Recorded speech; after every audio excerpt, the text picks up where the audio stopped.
শফিক ভাই আরে আরিয়ানের আমার ছেলেটার বুঝছো ওর কমা ওই গলায় কাঁটা বেঁধে গেছে, মাছের কাঁটা মাছের কাঁটা বেঁধে গেছে। তাহলে টেনশন কি? ওই যে বিড়াল আছে না বাড়িতে, বিড়ালের পা চাপে ধরতে কোন দেখবেন যে কাঁটা চলে গেছে। বেশ এগুলো কুসংস্কার, তুমি বিশ্বাস করো গ্রাম? না ভাই, এগুলো হয়, এগুলো গ্রামে কয় তো। শোনো, কুসংস্কার সংক্রান্ত অনেক হাদিস আছে, আল্লাহ হয়তো বলছেন। যাই হোক, কুসংস্কার আগেও চলতো, বুঝছো? এগুলো কুসংস্কার বিশ্বাস করতে হয় না, এগুলো এক ধরনের শিরকির পর্যায়ে পড়ে, বুঝতে পারছো? যেমন ধরো যে আগের লোকজন যেটা করতো, মানুষ কোথাও গেলে পাখির দিকে লক্ষ্য করতো, ইচ্ছাকৃতভাবে পাখি উড়িয়ে দিত। যদি দেখতো পাখি ডান দিকে উড়ে গেছে তাহলে তাকে শুভ লক্ষণ মনে করতো এবং কাজটি ভালো, আর যদি বাঁ দিকে যেত তবে অশুভ লক্ষণ মনে করতো এবং সে কাজ থেকে বিরত থাকতো।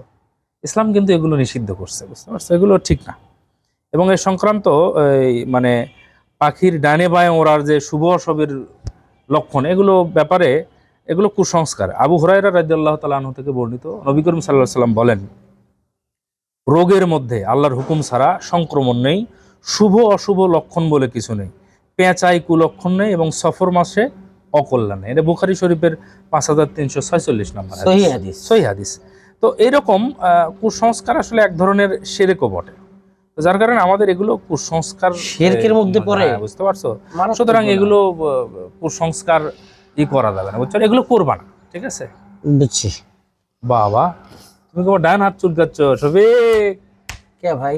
আরে পাগলা, তুমি প্রোগ্রাম করতেছো না এখন?